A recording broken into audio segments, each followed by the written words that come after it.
Hello friends, इस video में हम सीखेंगे नंबर सिस्टम के बारे में। तो हम शुरू करते हैं क्लास। तो सबसे पहले हम कंसेप्ट सीखते हैं नेचुरल नंबर। तो नेचुरल नंबर क्या होता है हमारे पास? नेचुरल नंबर होता है हमारे पास 1 2 3 4 सोन अप टू, यानी कि ये जो सीरीज है आप इसमें 1 1 ऐड करते जाए, जो सीरीज आपके पास तैयार होगी वो बेसिकली होगी नेचुरल नंबर। देन हम बात करते हैं नेक्स्ट है हमारा होल नंबर। होल नंबर क्या आता है? अगर नेचुरल नंबर में हम जीरो ऐड कर दें, यानी कि अगर हमारी सीरीज जीरो से शुरू हो जाए, यानी कि 0 1 2 और यही सीरीज आगे तक कंटिन्यू करेंगे, तो ये हमारा सेट आ जाता है set of whole number. Then अगला कंसेप्ट है हमारा इंटीजर। इंटीजर क्या होता है? इंटीजर जितने भी हमारे नेगेटिव नंबर है, यानी कि -3 -3 -2 -1, और इससे सीरीज को हम इसी तरफ मतलब इस तरफ बढ़ा दें, तो ये जितने भी नंबर होंगे वो भी हमारे इंटीजर होंगे, इंक्लूडेड 0 प्लस जितने भी हमारे पॉजिटिव नंबर है। तो this is set of your integers. Now next concept है हमारा रैशनल नंबर। तो रैशनल नंबर क्या होता है? तो rational number basically all those number which can be express in form of p by q subjected to one condition कि क्यों आपका जीरो नहीं होगा।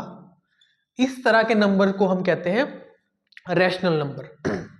नाउ अब रैशनल नंबर हमारे कुछ डेसिमल एक्सप्रेशन भी होते हैं, तो क्या किस तरीके के डेसिमल एक्सप्रेशन को हम एज अ रैशनल फॉर्म दिखा सकते हैं, हम ये चीज भी देखते हैं। तो जैसे कि अगर आप किसी चीज को डिवाइड करो तो हमारे पास क्या कंडीशन होगी? या तो हमारा टर्मिनेट हो जाएगा, टर्मिनेट यानी कि कोई आपका डेसिमल एक्सप्रेशन है वो टर्मिनेट हो जाएगा। जैसे कि आप 10/2 लिख लो तो क्या आंसर आता है 5, तो 5 पे आके टर्मिनेट हो गया। तो 5 अपने आप में आपको पता है एक रैशनल नंबर है, क्योंकि ये 5/1 की फॉर्म में एक्सप्रेस किया जा सकता है।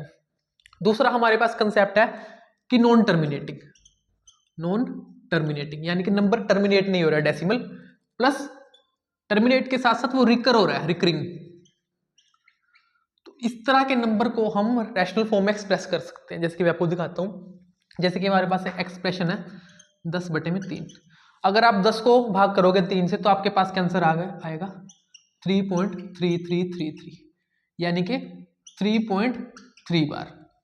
तो इस तरीके के नंबर को आप रैशनल फॉर्म में एक्सप्रेस कर सकते हैं। मैं दिखाता हूं कैसे करेंगे हम इसको। मान लो आप x मान लो, x बराबर है आपके 3.3 बार।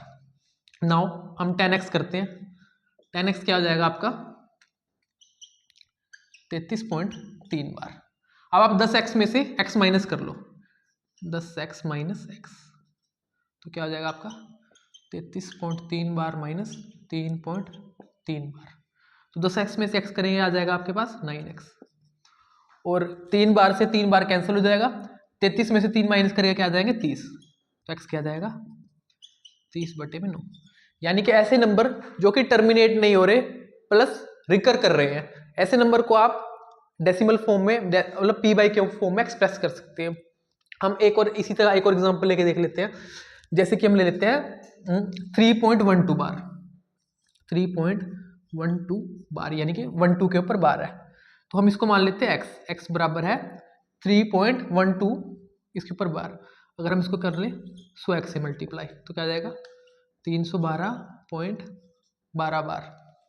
तो अगर हम यहाँ पे 100x माइनस x से मल्टीप्लाई करें, उधर क्या आ जाएगा 312.12 बार माइनस 3.12 बार। तो यहाँ पे आ गया आपका 99x, और 12 से यहाँ पे 12 बार कैंसिल हो गया।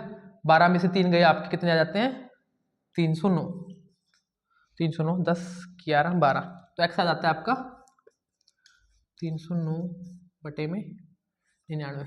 यानी कि इस नंबर को भी जो कि नॉन टर्मिनेटिंग है बट रिकरिंग है, इस नंबर को भी आप p by q फॉर्म में एक्सप्रेस कर सकते हो। बट सपोज आपके पास एक ऐसा नंबर आ जाए कि x आ जाता है आपका 3.1234561234, यानी कि वो नंबर इस तरीके से चलता जा रहा है। तो ये नंबर बेसिकली टर्मिनेट भी नहीं कर रहा प्लस रिकरिंग भी नहीं कर रहा, तो इस तरह के नंबर को आप p by q के फॉर्म में एक्सप्रेस नहीं कर सकते। तो यानी कि those number which can be express in form of q p by q are rational number. Plus अगर वो नंबर एक डेसिमल नंबर है, देन वो डेसिमल नंबर जो कि टर्मिनेट हो रहा है, then that number can be express in form of p by q। जैसे कि एक नंबर हम ले लेते हैं 0.5, तो आपको 5/10 की फॉर्म में इसको आप लिख सकते हो। ऐसा नंबर जो कि टर्मिनेट नहीं हो रहा बट रिकरिंग कर रहा है, ऐसे नंबर को भी आप p/q की फॉर्म में एक्सप्रेस कर सकते हो। बट नंबर ना तो टर्मिनेट हो रहा है ना ही रिकरिंग कर रहा है, ऐसे नंबर को आप p/q की फॉर्म में एक्सप्रेस नहीं कर सकते। स्टूडेंट ये थे आपके नंबर के बारे में कुछ कंसेप्ट। अब हम कुछ क्वेश्चन आंसर देखते हैं।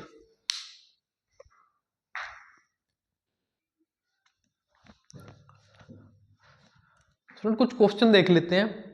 जैसे कि क्वेश्चन है कि every whole number is a natural number. क्या हर होल नंबर एक नेचुरल नंबर होता है? एंड वाइस वर्सा भी हम देखेंगे। क्या हर होल नंबर एक नेचुरल नंबर होता है? तो होल नंबर आपको पता है 0 1 2 3 सोन अप टू इन्फिनिटी, और नेचुरल नंबर क्या होता है 1 2 3। तो हमारे पास ये पहली स्टेटमेंट आती है फॉल्स। वाई? क्योंकि 0 एक ऐसा नंबर है जो कि होल नंबर है बट वो नेचुरल नंबर नहीं है। नेक्स्ट क्वेश्चन क्या है कि एवरी नेचुरल नंबर एक होल नंबर है, तो आपको पता है नेचुरल नंबर क्या आता है 1 2 3, तो हर नेचुरल नंबर एक होल नंबर होता है। सेकंड क्वेश्चन हम देखते हैं। क्वेश्चन है every integer is a rational number and whole number, दोनों को दो अलग अलग पार्ट है। क्या हर इंटीजर एक रैशनल नंबर होता है? तो इंटीजर आपको पता है -2 -1 0 1 2 एक्सेट्रा। तो हर इंटीजर, जैसे कि हम एक इंटीजर उठा लेते हैं जैसे कि -2, तो -2 को बटे में 1, यानी कि ये p/q की फॉर्म में है, तो हर इंटीजर एक रैशनल नंबर है। हम 0 लेते हैं तो 0 को भी आप 0/1 लिख सकते हो, तो ये भी एक रैशनल नंबर है। 1 2 ले लेते हैं तो 2 क्या है 2/1, तो ये भी एक रैशनल नंबर है। नेक्स्ट क्वेश्चन है क्या एवरी इंटीजर एक होल नंबर है? तो होल नंबर आपको पता है 0 प्लस ऑल पॉजिटिव नंबर। अगर मैं कहूं कि -2 एक इंटीजर है बट वो होल नंबर नहीं है, तो ये स्टेटमेंट आपकी गलत है। नेक्स्ट क्वेश्चन क्या है? नेक्स्ट क्वेश्चन देखते हैं हम कि एवरी रैशनल नंबर एक इंटीजर है। तो रैशनल नंबर क्या होता है all those number which can be express in form of p/q। कोई भी आप रैशनल नंबर उठा के देख लो जो कि p/q की फॉर्म में है, वो बेसिकली एक इंटीजर भी है। क्या एवरी रैशनल नंबर एक होल नंबर है? Yes, every rational number is a whole number. Whole number होता है आपका 0 से लेके 1 2 3, और ये होल नंबर को आप रैशनल फॉर्म में एक्सप्रेस कर सकते हो और रैशनल नंबर को, ठीक है। मतलब नेक्स्ट क्वेश्चन है आपका find 5 rational number between 1 and 2। तो यानी कि 1 एंड 2 के बीच में आपने 5 रैशनल नंबर फाइंड करने हैं। इसके निकालने के हमारे पास दो तरीके होते हैं। जैसे कि दो नंबर हो गए R और S, उसके बीच में आप रैशनल नंबर निकालना, तो आप ऐसे लिख सकते हो R प्लस S बटे में 2, ठीक है। तो 1 और 2 लिया हमने, 1 जमा 2 बटे में 2 ले लेते हैं हम, तो हमारे पास आ गया 3/2। एक आ गया।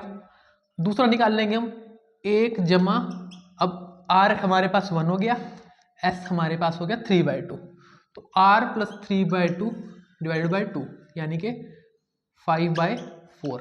एक और नंबर आ गया। सिमिलरली आप ऐसे निकाल सकते हो कि 5/4, ठीक है, प्लस 1/2, तो ये क्या आ जाएगा आपका, उधर चला गया लघुत्तम समावर्तक 5 और 4 9, 9/8।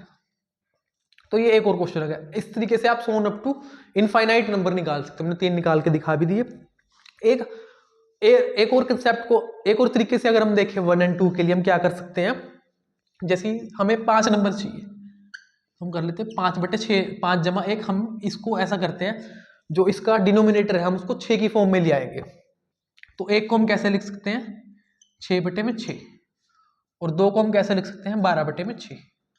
तो आप 5 नंबर बड़ी आसानी से निकाल सकते हो। क्या तरीका रहेगा 7/6, 8/6, 9/6, 10/6, 11/6।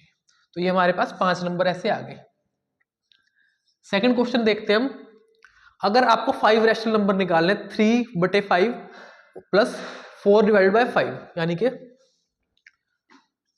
3/5 और 4/5 में हमें 6 रैशनल नंबर निकालने हैं। इसको लिखे हम आसान तरीका क्या करेंगे, हम इसको डिनोमिनेटर को और न्यूमरेटर को 6 से मल्टीप्लाई कर देते हैं। 6/6 गुणा 6/6, 5 आया तो 5 प्लस 1 6, इसलिए हम 6 से मल्टीप्लाई कर रहे हैं। अगर 6 नंबर करते तो 7/7 से मल्टीप्लाई करते, तो ये आपका हो गया 6 × 18 बटे में 6 × 5 30। उसमें क्या आ गया 6 चौके 24 बटे में 6 पंजे 30। तो आपके पास बड़ी आसानी से यानी कि 19 बटे 30, 20 बटे 30, 21 बटे 30, 22 बटे 30 और 23 बटे में 30। आपके पास 5 रैशनल नंबर आसानी से निकल के आ गए। नेक्स्ट एक और क्वेश्चन देख लेते हैं हम, क्या 0 एक रैशनल नंबर है? Is 0 a rational number? तो आपको पता है 0 को आप ऐसे लिख सकते हैं 0/1, तो ये अगेन आपका p/q की फॉर्म में आ गया। तो yes 0 is a rational number. Okay student, class को हम छोटे छोटे पार्ट्स में डिवाइड करके करेंगे और क्लास 9 के जितने भी टॉपिक है वो हम धीरे धीरे सीरीज में कंप्लीट कर लेंगे। क्लास 9 के लिए भी हेल्पफुल रहेगा, प्लस जो बच्चे बेसिक बनाना चाहते हैं उनके लिए भी। Okay guys, thank you.